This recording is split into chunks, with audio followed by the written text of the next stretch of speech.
매주 화요일 스튜디오를 법정으로 순간 이동시킵니다. 박장재소, 박지훈 변호사, 장윤민 변호사와 함께합니다. 어서 오십시오. 네, 안녕하세요. 자, 오늘이죠. 국민의힘 윤석열 후보 장모 최 씨의 항소심 결론이 났는데 무죄 선고됐습니다. 네, 자 1심에서 특경법상 특정경제범죄 가중처벌법 위반, 사기, 또 의료법 위반, 무면 의료 행위를 했던 부분이죠. 사무장, 병원 등등.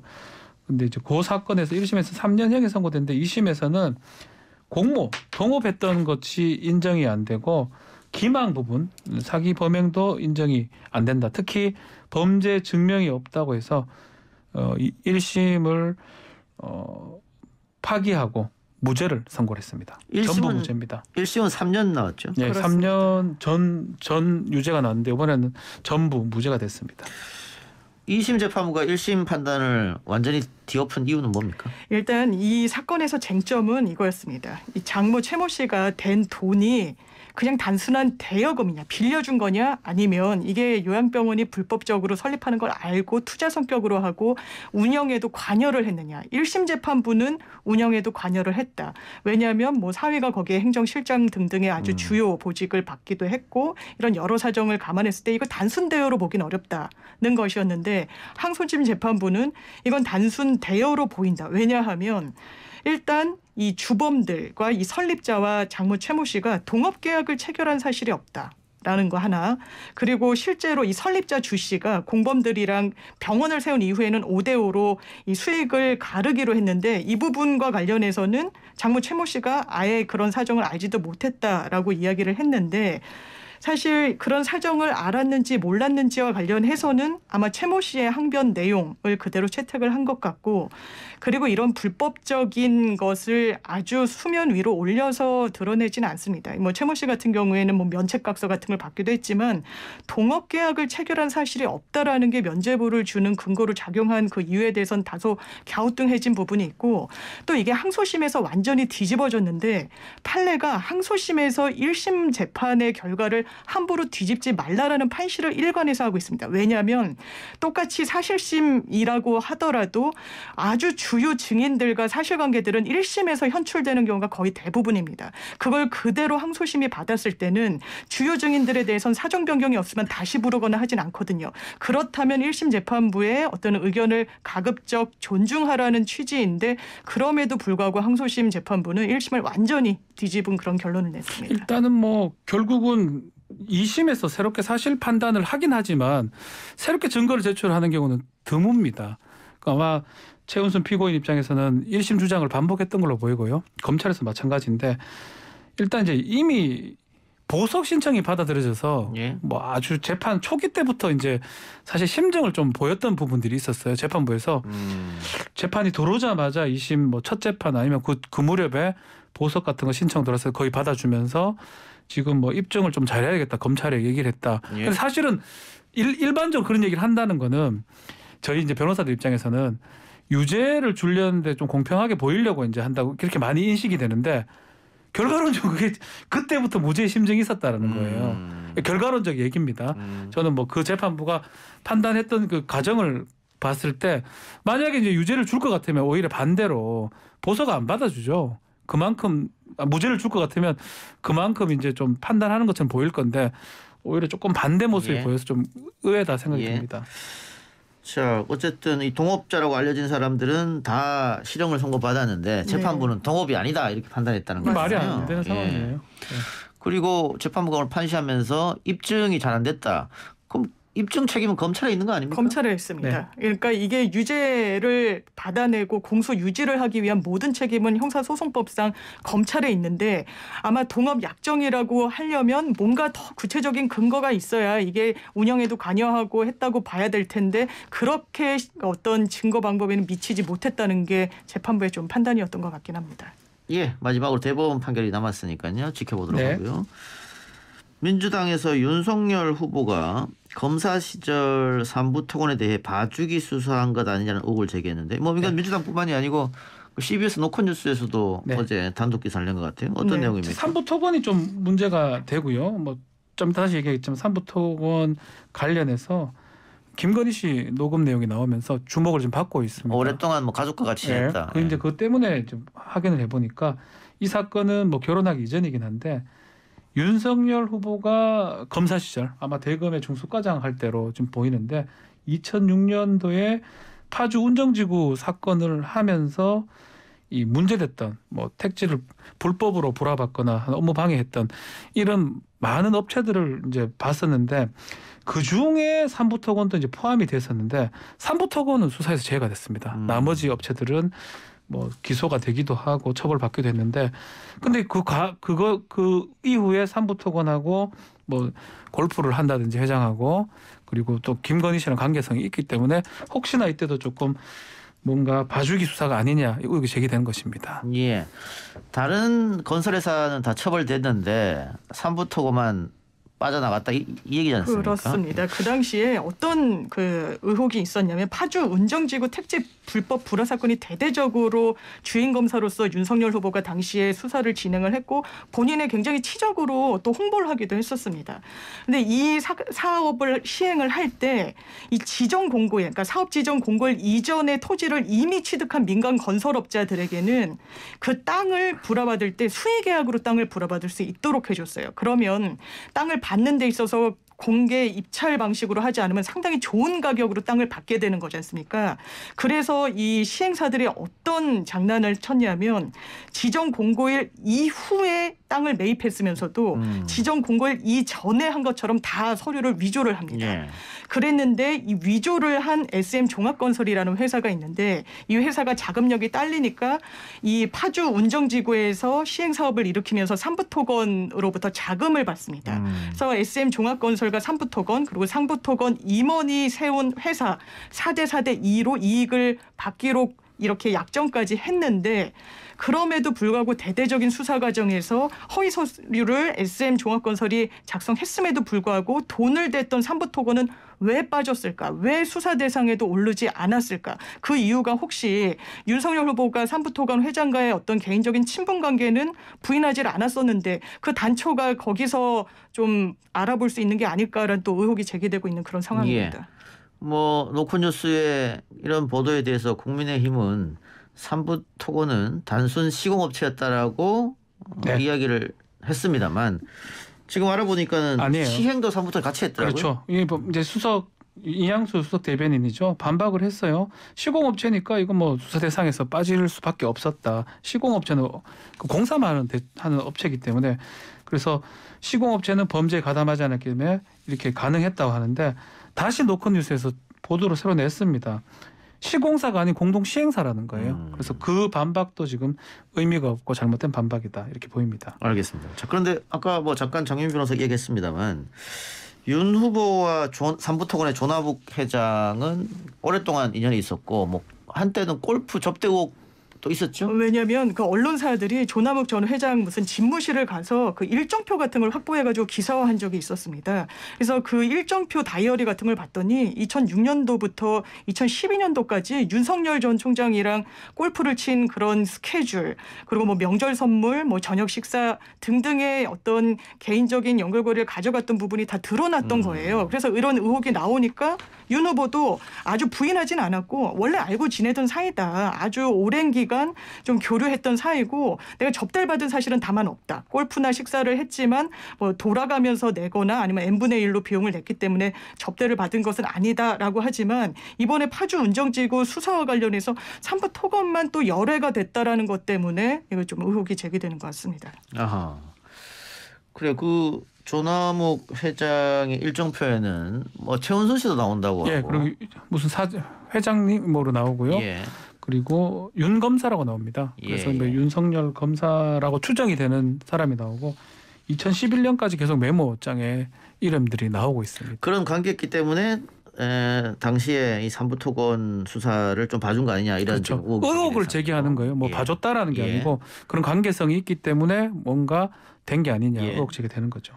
근데 민주당에서 김건희 씨 도이치모터스 관련 의혹도 제기했습니다. 그렇습니다. 사실 윤석열 후보가 이런 경선 과정에서부터 당내에서도 이 문제 제기가 상당히 많았기 때문에 도이치 주식 거래 내역을 아예 공개를 했었죠.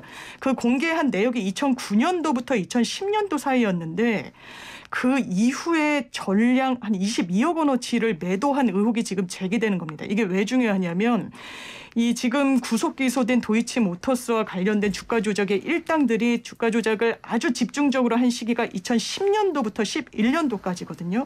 그런데 윤석열 후보가 공개됐던 내역에서는 빠져 있고 도이치모터스의 주주 명부가 감사 보고서에 공시되는 내역을 봤더니 2012년도 말 기준으로 김건희 씨 주식이 하나도 없는 거예요. 그렇다면 이 공개를 한 이후 시점 2010년 내지는 2011년도에 집중적으로 팔았을 것으로 보이는데 2011년도와 12년도에 걸쳐서 이 시기가 주가 조작이 일어났던 그 시기이기 때문에 도이치모터스의 주식을 가졌던 김건희 씨로서는 2011년도에 팔았다면 무려 최대치로 계산했을 때는 35억 원의 수익을 가져왔을 것으로 지금 산정이 되고 있고요. 2012년도에 팔았다면 못해도 2억에서 한 26억 원 상당의 수익을 올릴 수 있었기 때문에 이게 과연 이런 억대의 수익을 올렸는데 도이치모터스 주가 조작과는 완전 무관하다고 할 수 있을 것인가라는 또 다른 의혹이 제기되고 있는 상황입니다.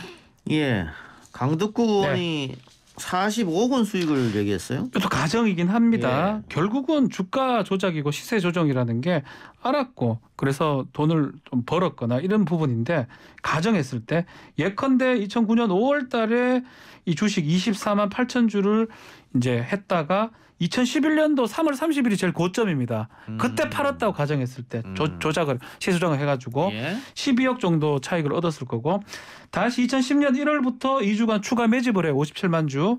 그리고 또 고점인 2011년 3월 30일 요거 그때 판매된다 그러면 33억. 이거 합치면 45억 정도의 이득이 되면 정말 최고로 잘 팔았으면.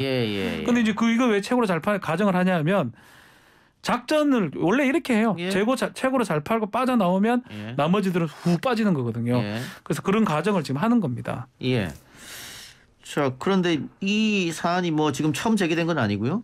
국민의힘 경선 과정에서도 홍준표 의원이 제기해서 당시 윤석열 후보가 김건희 씨 계좌를 오픈하지 않았나요? 네, 이게 약간 패착이 되는 것 같은 게 그 일부 계좌만 오픈을 하다 보니까 계속해서 의혹이 나오는 게 최근에 JTBC에서도 단독 보도로 수익을 하나도 못 냈다. 손실만 나서 손절을 하고 나왔다라고 했지만 수익을 상당 부분 냈기 때문에 과세가 됐다는 그런 객관적인 증빙이 나왔고 그것도 유예를 했는지 왜 했는지 모르겠지만 3년 뒤에야 세금을 냈던 것으로 나와서 이거 거짓 해명 아니었냐라는 의혹 제기가 나온 부분이 있고요. 또 일부는 공개했는데 정작 수익을 올린 것으로 보이는 대량을 팔아치운 그 시점에 주식 계좌는 그렇다면 왜 공개를 못하냐. 일부분만 하는 것은 뭔가 사실을 호도하는 거 아니냐라는 또 빌미를 준 측면도 있어 보여서 아예 전부를 오픈을 하든지 아니면 하지 말았어야 되든지 이런 정무적 판단을 했었어야 되는 게 아닌가 이런 생각도 듭니다. 아까 박지윤 변호사가 말한 것처럼 2011년, 2012년도 최고점 있었을 때 그 거래 내역을 공개를 하면 되는데 그건 하지 않고 2009년부터 2010년까지 거래 내역을 공개하니까 맞습니다. 이건 눈 가리고 아웅 아니냐. 그렇죠. 이런 주장이 계속 제기되고 있기 때문에 11년 거 12년 거만 까면 그게 끝나는 거거든요. 그 시기는 주가 조작과는 무관한 시기인데요. 원래. 예. 알겠습니다. 자, 그리고 이 검찰 소환에 대해서 김건희 씨가 대선 후에 하겠다 이렇게 얘기해서 박범계 장관, 법무부 장관이 대선이 예외일 수는 없다 이렇게 얘기를 하긴 했는데 어떻게 될 것 같아요? 이것도 뭐 보도상으로 봤을 때는 계속적으로 소환 요청을 했는데 소환에 응하지 않고 또 일부 보도에 따르면 대선 후에 정도 가겠다라고 얘기를 했다고 합니다. 근데 일반인 같은 경우라면 뭐 이 사건이 피의자인지 참고인인지 뭐 정확하지는 않습니다.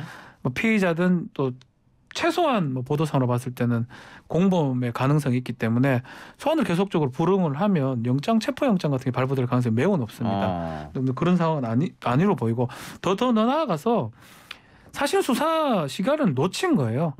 지금 오늘 얘기도 하고 있지만 2011년 이런 것만 봐도 답은 대충 나와 있는데 금전 흐름만 봐도 결국 그 금전 흐름 보고 언제 조사를 했어야 되냐면 이정필이 검거됐을 때 아니면 권오수를 구속했을 때 아니면 늦어도 이정필 권오수를 기소했을 때 전쯤에는 조사가 됐었어야 됩니다. 그래서 물기소로 뭐 무혐의 불기소를 한다 하더라도 그때 불러서 조사를 했었어야 되는데 어쨌든 간에 조사는 늦어졌고 더 부르기가 좀 어려운 상황이 아닌가 이렇게 보입니다. 검찰이 눈치 보는 겁니까? 저는 제가 수사한 패턴을 얘기 드리는 거예요. 그러니까 일반적인 사람이라면 이런 방법은 전혀 통하지. 이런 방법도 가능성이 제로입니다. 제가 봤을 때는 김건희 씨 때문에 가능한 게 아닌가 제 개인적으로 그렇게 생각이 듭니다. 알겠습니다. 자, 국민의힘 이준석 대표가 성상납 의혹으로 고발됐는데 오늘 가로세로 연구소가 고발인 조사를 받았죠? 그렇습니다. 이 고발인 조사까지 했기 때문에 이 사건은 ING형 진행형이고요. 이준석 대표는 이제 본인이 아마 무관하다는 점을 강조하기 위해서인지 직접 이제 방송 등에 출연을 해서 나 수사기관 어떤 곳에서도 연락을 받은 적이 없다라고 했는데 원래 지금 시점에 피고발인에게는 연락이 가지 않습니다. 오늘 고발인 조사가 진행됐다는 것은 고발장을 수사기관이 보고 이 고발 어떤 그 혐의 내용을 좀 구체화하기 위해서 고발인들에게 어떤 취지로 고발을 했는지를 지금 좀 추가 조사를 하는 거라서요. 아마 조만간 이 대표에게는 연락이 갈 걸로 보이고 지금 수사 대상의 핵심은 2013년도에 김모 아이키스트 대표 이미 뭐 구속 기소가 된 사람인데 성접대를 받았다는 의혹입니다. 그리고 가세연에서는 이 부분과 관련해서 알선 수재자 그리고 성매매 처벌법 위반이다. 그리고 직권 남용한 혐의다라고 해서 고발장을 접수한 상황이라서 이 부분이 어떻게 가닥이 잡힐지는 모르겠지만 아마 피고발인 신분으로 뭐 비공개로 할 가능성이 높아 보이긴 하지만 조만간 소환 조사가 이뤄질 걸로 보입니다. 이 대선 직전에 야당 당대표가 다른 것도 아니고 성접대 의혹으로 경찰 조사를 받는다? 그 자체로 그 지지율에 영향이 있을 것 같은데? 그렇죠. 만약에 이게 뭐 비공개로 할 것 같긴 한데요. 근데 뭐 보도는 나중에 됐겠죠. 조사 받는다면 되겠죠. 좀 충분히 좀 선거랑 연관성도 있다고 보는 게 맞는 것 같아요. 예. 그러다 보니까 경찰에서 하긴 하는데 되게 부담스러워하지 않을까 생각도 듭니다. 알겠습니다. 좀 지켜보기로 하고요. 이번 주에 정경심 교수에 대한 대법원 판단이 나옵니다. 네, 27일입니다. 목요일 날 판결 선고가 되는데 이미 뭐 우리 다 많은 청취자들 분들 알다시피 표창장 위조 등 그 7대 허위 스펙 부분 그런 업무 방해나 이런 부분하고 또 그 더해서 뭐 미공개 정보 이용 등 여러 가지 혐의가 있었는데요. 2심까지 징역 4년하고 벌금을 선고를 받았는데 대법원에서 이제 확정 판결 나올 수도 있고요. 파기환송이 될 수도 있고 목요일 날 판결이 선고가 됩니다. 뭐 1심하고 2심이 같은 판결이 나왔으니까 4년인데 조금 줄어들긴 했어요. 예. 일부 일부 무죄가 냈으니까. 네. 근데 대다수 유죄가 됐었습니다. 예. 이게 대법원에서 뒤집힐까요? 저는 가능성이 높진 않을 것 같습니다. 예. 개인적으로는.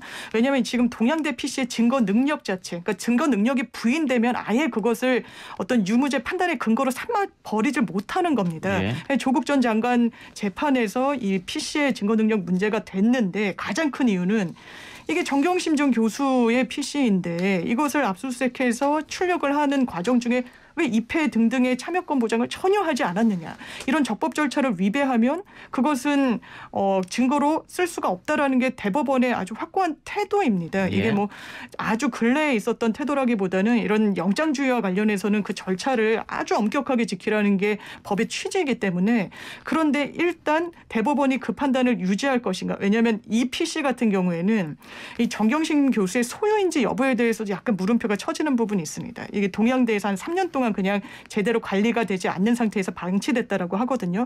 그리고 정경심 전 교수가 이건 내 거 아니다라고 했기 때문에 참여권의 보장 대상인지에 대해서도 조금 의문이 가해진다는 부분이 있고 설사 정경심 교수에게 참여권을 보장해주지 않아서 증거 능력이 부인된다고 하더라도 다른 공소유지와 관련된 증거들이 많이 현출돼 있다면 또 이 부분이 그대로 유죄 판단의 근거로는 사용될 수 있습니다. 뭐 그럼에도 일단 그 소부가 이 위법한 그 위법 수시 증거 법칙을 만들었던 재판부거든요. 네. 근데 뭐 저는 이제 뭐 법리적으로는 뭐 대법원에서 판단할 부분이니까 개개하게 좀 그렇지만 이 법리를 적용할 수 있는 재판부에서 한 거기 때문에 뭐 파기환송의 가능성도 무죄치지. 특히 다른 건 몰라도 동양대 PC 관련된 증거 능력 부분은 뭐 그렇지 않으면 굳이 이렇게 소부에서 빨리 판결을 선고를 할 이유는 또 없거든요. 예. 그런 걸 봤을 때는 좀 지켜봐야 되는 부분이다라는 생각이 듭니다. 알겠습니다. 대장동 의혹을 수사하는 검찰이 곽상도 전 의원을 2달여 만에 다시 소환했어요? 그렇습니다. 사실 곽상도 전 의원과 관련해서 영장 청구가 한번 기각이 되면서 예. 검찰이 수사 동력 상당히 잃은 거 아니냐. 예. 영장 재청구도 포기한 거 아니냐. 수사는 어디까지 진행이 된 거냐. 그나마 50억 클럽과 관련해서 자금 흐름이 유의미하게 드러난 게 곽상도 전 의원인데 손 놓고 있는 거 아니냐. 불기소 기소로 그냥 끝나는 거 아니냐라는 문제 제기가 계속해서 있었는데 한 60여일 만에 불렀다는 건 뭔가 수사에는 유의미한 진전이 있었던 거 아닌가라는 좀 분석을 가능하게 하고는 있고요. 지금 또 새로 드러난 사실관계는 이 곽상도 전 의원이 총선에서 그러니까 20대 총선 2016년 4월에 치러진 총선에서 당선 직후에 남욱 변호사로부터 5천만 원을 받습니다. 근데 곽상도 전 의원이 그 아들이 50억 원을 받은 것과 관련해서 빠져나간 게 그 당시에 대한법률구조공단 이사장이어서 뭐 대가성은 없었다. 그리고 직무 관련성도 없어서 김영란법 처벌 대상도 아니다. 그래서 뭐 알선수재로 뭐 건너 알선수재까지 갔었는데 이 당시에는 국회의원 신분이었어요. 그렇다면 이 5천만 원이라는 거금을 왜 받았냐. 본인 변명은 이렇습니다. 수원지검에서 남욱 변호사가 수사를 받을 때 내가 변론을 도와준 그 변호사 보수 대가다라고 했는데 그렇다면 실제로 위임장이 제출됐는지를 증빙하면 됩니다. 제대로 신고를 하고 변론을 폈었는지. 그게 아니라면 이 주장은 궁색할 수밖에 없고 아마 영장을 친다면 조만간 또 재청구가 이뤄질 가능성은 좀 있어 보입니다. 예. 그 5천만 원을 남욱으로부터 받았는데 네. 변호사 비용이다 단순. 그렇죠. 지금 사실은 그거를 지금 부각하는 게 뭐 공교롭게도 다른 녹취록이 한국일보 등을 통해서 보도가 됐습니다. 지금 뭐 아시는 분 알겠지만 병채 씨, 곽 전 아들이 자꾸 아버지한테 주기로 한 돈 달라 한다.